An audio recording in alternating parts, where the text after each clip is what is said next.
Excusez-moi messieurs, est-ce que je peux vous filmer parce que ce que vous faites c'est vachement rare. Ah bah voilà Mathieu, je te cherchais en plus. Et comme par hasard, après l'avoir cherché dans toute la zone technique, j'ai retrouvé Mathieu en train de travailler de la fibre.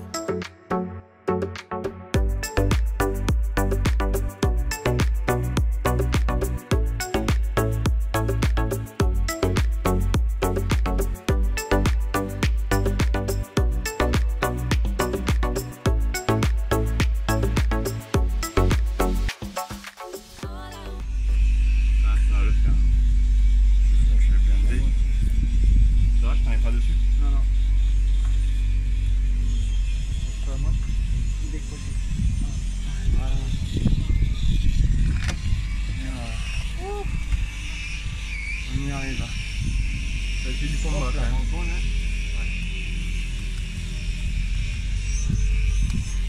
C'est aussi fort que la pêche.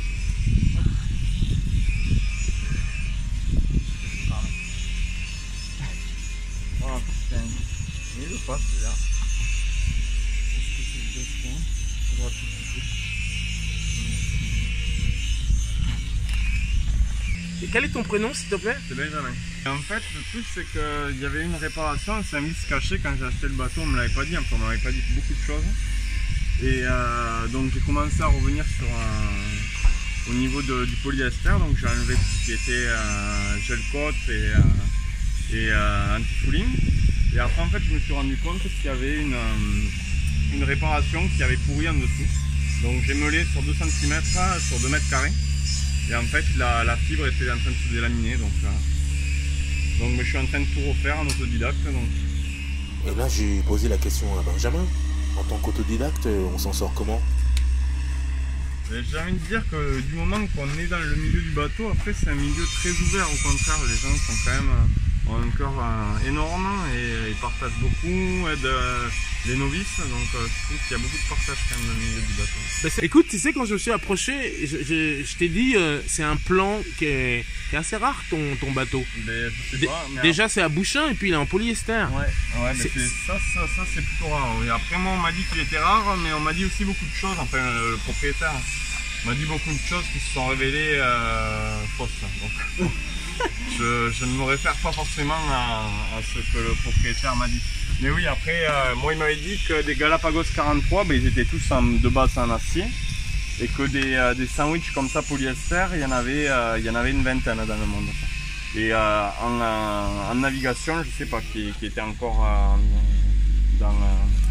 enfin bien entretenu et en état de naviguer, je sais pas du tout. Donc, oui, parce qu'il a vraiment souvent ce genre de forme là, biseautée, les bouchins justement.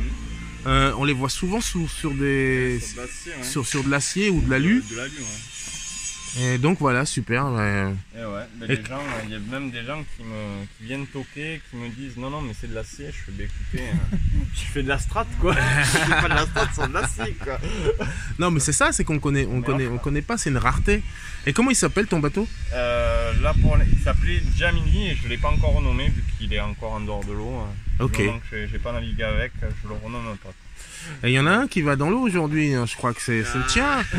Moi il va dans l'eau. Et comment il s'appelle le tien? Moi il s'appelle Boko Loco. Boko Loco va reprendre l'eau. Et ça y est, t'as fini de chantier? Ouais, le chantier extérieur. D'accord. Je peux aller le voir comme ça, de l'extérieur? On va aller voir, on va aller faire un tour. T'as encore besoin d'aide ou pas Ben? Non, pour la deuxième? Ouais, peut-être la deuxième, on fasse un peu de on a le temps, hein, si jamais. Ouais. Comme ça on finit la deuxième couche. Ouais, et tranquille. Après je range et je viens t'aider aussi pour le guindeau. Non, la chaîne. La chaîne. La fameuse entraide entre marins. Et ouais, mais des fois on n'a pas le choix. Parce qu'on peut pas le faire tout seul. Il est un peu plus petit ça. Il va où alors? Par-dessus les plus à gauche? Ouais, on va le faire dépasser un peu. Alors là, on va assister à quelque chose d'assez rare. On va voir comment est-ce qu'ils posent leur comment on appelle ça, leur feuille de fibre. De fibre. C'est du roving mat.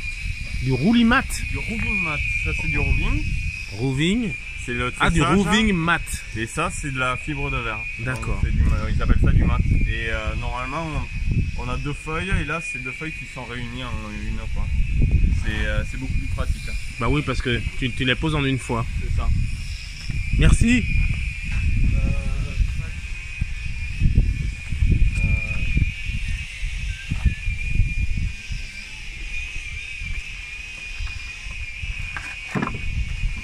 Non, 1 litre à 2%, ouais, c'est ça. 1 litre à 2%. Ouais.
Qui bossent et puis il y en a qui s'occupent des... Il y en a qui bossent aussi, c'est le ravitaillement, c'est important, la petite galère, donc voilà.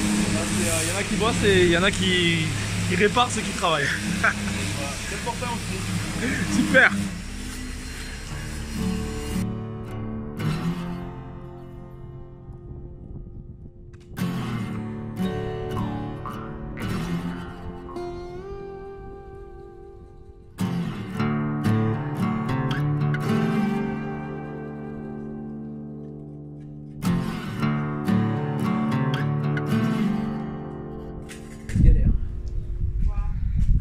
C'est dans la boîte. Je t'ai même pas vu arriver. T'es en souffrance là? Ah ouais, je suis en souffrance, j'arrive pas à enlever cette... Qu'est-ce que tu dois faire là? C'est quoi le problème?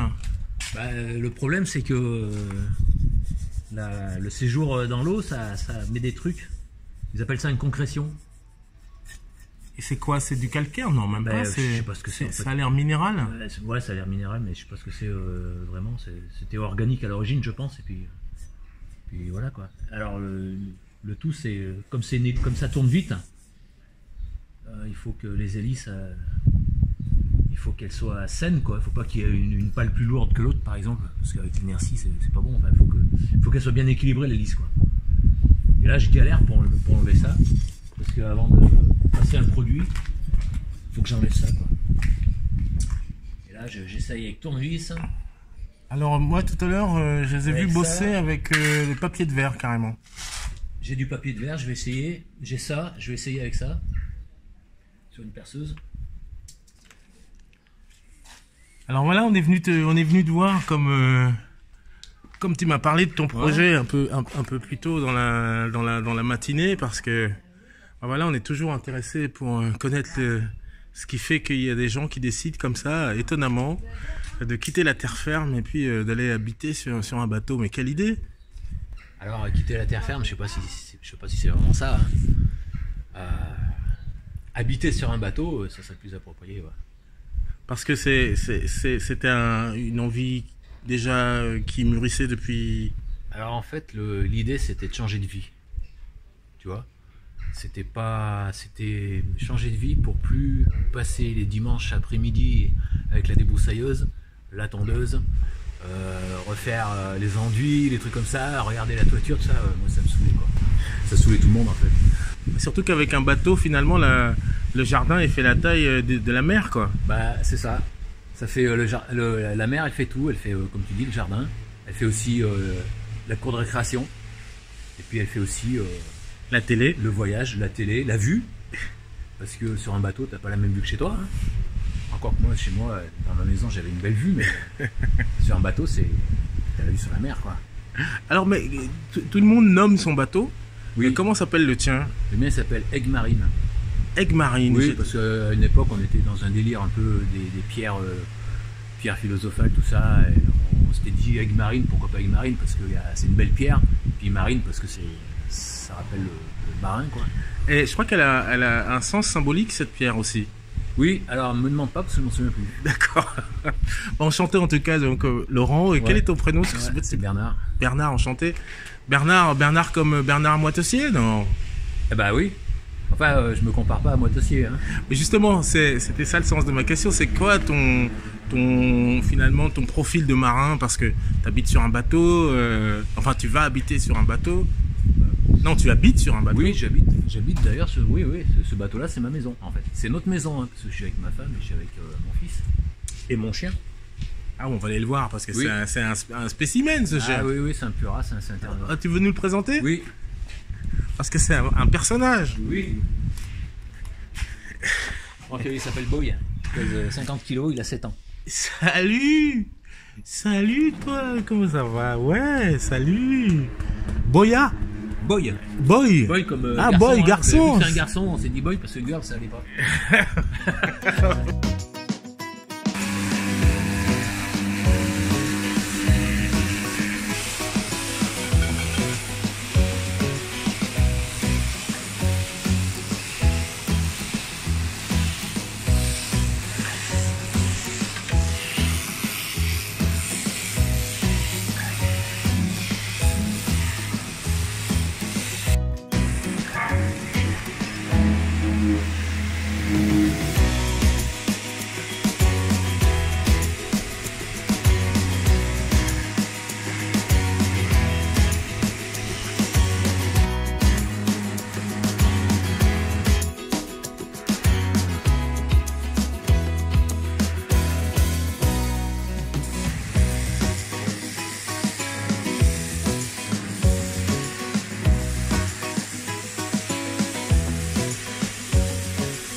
Donc votre programme, c'est de restaurer là enfin de refaire. Alors là, c'est une phase d'entretien hein, qui a lieu une fois tous les ans.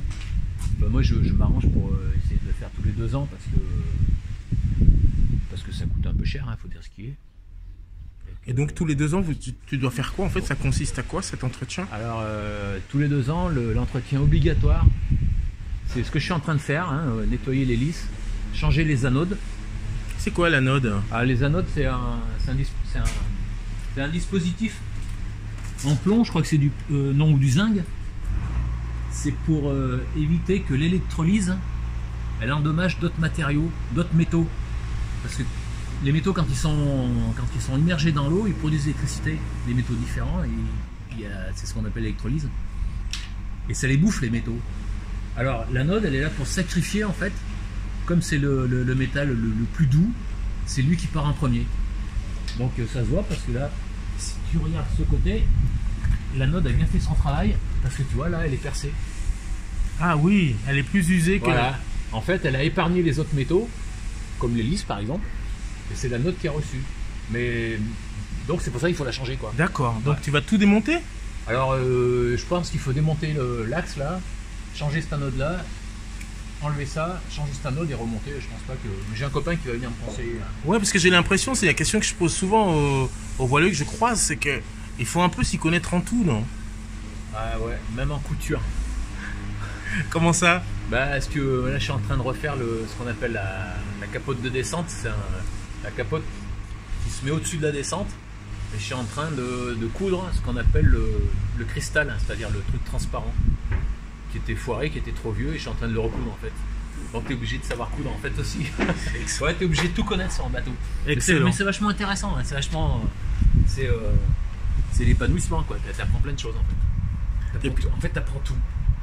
Mais moi je sais pas tout faire, loin de là, vu que je suis Mais- je suis nouveau dans le truc. Mais alors justement, c'est ça qui est étonnant, c'est qu'on se dit que c'est un monde parfaitement inaccessible. Alors non, c'est pas vrai. En fait, c'est pas du tout inaccessible. Parce que moi, je suis... on est, ma femme et moi, comment dire, on est simple, quoi. On est un couple simple, hein. Non mais inaccessible, je veux dire, c'est un monde un peu fermé, il faut connaître des gens. Non, parce que nous, quand on s'est lancé, on connaissait personne. Après, après, il faut le vouloir, quoi. Hein, comme on dit, tu peux tout avoir, il suffit de le vouloir. Si tu veux pas, si t'es pas motivé, t'as rien. On n'est pas bien pour la lumière. Hein. Non, c'est pas la lumière, c'est le vent, j'ai pas mon micro, c'est pour ça. Non mais Ça boostait, hein. de toute manière, je vais sous-titrer si jamais il y a trop de bruit. Donc, qu'est-ce qu'on disait? Oui. Ouais, il faut le vouloir, parce qu'en fait... il faut le vouloir. Alors, en fait, il faut avoir la volonté, il faut vraiment vouloir changer de vie. Parce que la vie dans une maison et la vie sur un bateau, c'est le jour et la nuit, quoi. Hein. On est à des années-lumière du mode de vie, c'est pas le même. Et c'est quoi qui change? Parce qu'on se rend pas compte. Bah, c'est tout. Déjà, ta maison, elle bouge. Parce que au port, quand il y a des gens qui passent en bateau à côté, ça te fait bouger le tien. Donc ça bouge, il y a déjà ça. Ensuite, ce qui change, c'est l'espace est plus petit. Ouais, il a l'air grand. On peut se rendre compte, tu peux nous faire une rapide Tu peux regarder visite dedans. si tu veux bien. Oui. Maintenant. Enfin, non, Si, comme si. tu veux. Bah, par contre, c'est le bazar, c'est tout en chantier, ça fait rien. Non, pas du tout. C'est tout. Bah, c'est le chantier. Oui, c'est le chantier. Pas de problème. Là, on est en chantier là. Pas de Y souci. a rien de rangé, Mais c'est pour se rendre compte surtout du ouais. volume, comme Bah, tu dis.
Et voilà, d'un chantier à l'autre, on se retrouve avec notre voisine de chantier. Et tandis que madame prend un peu du soleil qu'il y a, monsieur travaille. On va dire ça. Non, mais je suis provocateur, mais on t'a vu bosser d'ailleurs, c'est dans la boîte, hein, depuis plusieurs jours, là, vous êtes à pied d'œuvre sur le bateau. Et nous, on fait le tour des chantiers pour un peu savoir quelles sont les motivations, les programmes ou les projets que les gens ont avec leur bateau. Alors, enchanté déjà. Enchanté. C'est- Olivia. Olivia, c'est Laurent. Ah. Yes. Enchanté, oui. Rencontre. Anthony. Salut Anthony. Et merci de nous permettre de vous interrompre un petit peu dans vos travaux. On vous voit très très concentré, puis on voit un bateau qui a l'air d'avoir un peu souffert, parce que si on s'approche un peu de la coque, on voit qu'elle est vraiment un peu parsemée de petits soucis. Qu'est-ce qui s'est passé avec ce bateau? Il a bientôt 50 ans, alors... Le bateau a forcément, 50 ans? bah, il est de 74. Alors c'est un bateau qu'on voit jamais sur les chantiers, c'est un bateau qu'on voit rarement en mer. Ouais, Euh, si, on en voit, mais... C'est vrai? On en voit pas mal des catamarans, mais pas celui-là. Celui-là, Oui, c'est ça. C'est un modèle unique. Ah, c'est ça? Ouais. Alors comment ça se fait? C'est quoi son histoire à ce bateau? Alors, c'est un architecte qui l'a construit pour lui. Et suite à ses amis l'ont trouvé très chouette, etc. Et à partir de celui-là, il a fait des moules pour pouvoir en faire d'autres, mais il les a fait plus petits ou plus grands. D'accord. Celui-là, il est unique. Il est unique dans Ah, sa c'est le taille. prototype. Ah, c'est le proto, celui-là, Ouais, d'accord. ouais, ouais. Et où est-ce que vous l'avez trouvé? Parce que souvent, on dit que acheter un bateau, c'est une histoire de coup de foudre, il paraît. Alors, oui, c'est un coup de foudre. Nous, on l'a c'est une longue histoire, mais voilà, ça s'est fait très vite. Alors, dès qu'on l'a vu, on a su que ça serait celui-là. Et voilà. Vous avez craqué On a craqué et vous avez franchi le pas. Ouais. Mais alors, justement, je crois savoir que finalement, c'est assez récent cette. Ça fait 2 ans et demi. 2 ans et demi que vous êtes retourné à la mer? Non, ça fait 2 ans et demi qu'on a pris la décision de tout quitter et partir vivre sur notre bateau. Mais raconte-nous, qu'est-ce qui s'est passé? Alors, sauf si c'est trop peut-être personnel, non, hein, non, non, mais non, parce que on est tous à se dire dans nos appartements en béton là, oui et si et si et si. Et qu'est-ce qui fait que on passe, parce que c'est tout un univers quand même. Vous connaissiez la mer avant? Pas du tout. C'était un déclic, hein, une révélation. Hein.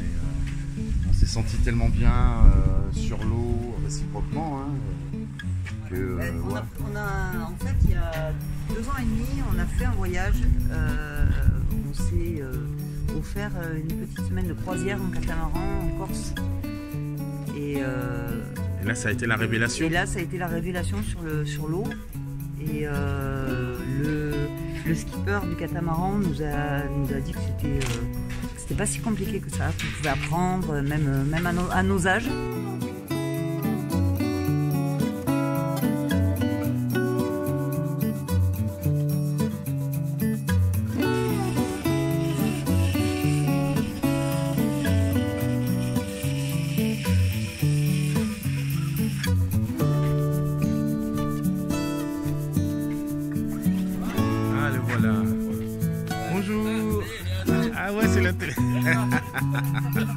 J'ai pas osé vous embêter, pourtant souvent je viens embêter les gens avec ma caméra, comme ça je me suis dit je vais les laisser tranquilles, ils ont l'air heureux en train de bricoler entre eux. Mais alors qu'est-ce que vous êtes en train de... Mais vous êtes en train de tout refaire à l'intérieur là? Ah, c'est pour la batterie. Ah, je pensais que c'était un évier moi. Ah oui, mais on peut faire un évier. Bah écoutez, je pensais que... on va y mettre la batterie. D'accord, ouais, c'est peut-être c'est sa destination. Allez, je vous laisse travailler.